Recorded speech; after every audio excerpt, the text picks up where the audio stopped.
Assalamualaikum warahmatullahi wabarakatuh.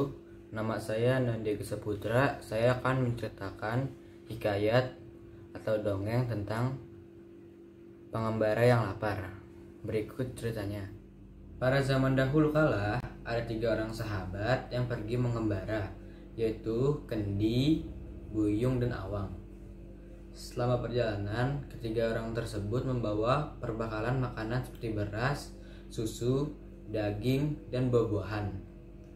Ketika merasa lelah, mereka berhenti sejenak untuk mengisi perut dengan buah-buahan yang dibawanya.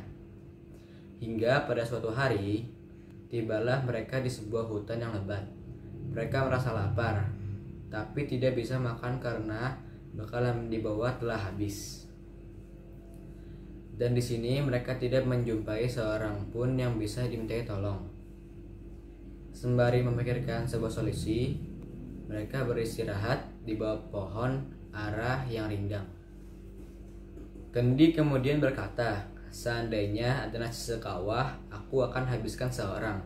Buyung yang merasa tidak kalah lapar kemudian menyeletuk, "Kalau lapar begini, ayam panggang 10 ekor pun sanggup aku habiskan."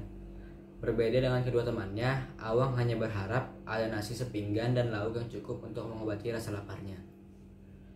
Tidak disangka, harapan pengembara-pengembara itu didengarkan oleh pohon ara ajaib.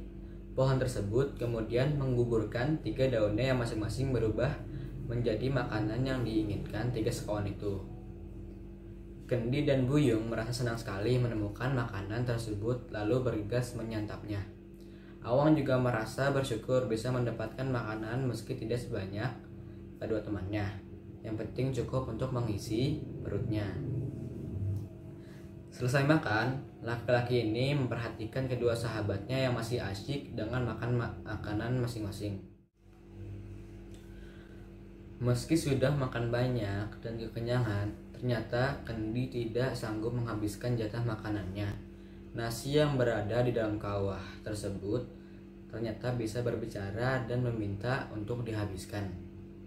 Tapi karena merasa tidak sanggup lagi, dia tidak mau menghabiskan. Akhirnya, nasi-nasi tersebut marah lalu menggigiti tubuhnya.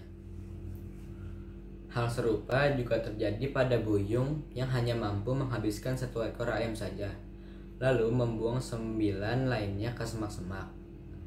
Tak berapa lama kemudian dari semak tersebut muncul 9 ayam jantan yang menyerangnya. Ketika melihat kejadian yang menimpa temannya, Awang tertegun dan rasanya seperti dalam mimpi saja. Sayangnya, ketika sudah sadar, dia sudah mendapati kedua temannya meninggal. Kemudian melanjutkan perjalanannya seorang diri. Sekian dari saya, ini saja cerita atau dongeng yang bisa saya sampaikan. Wassalamualaikum warahmatullahi wabarakatuh.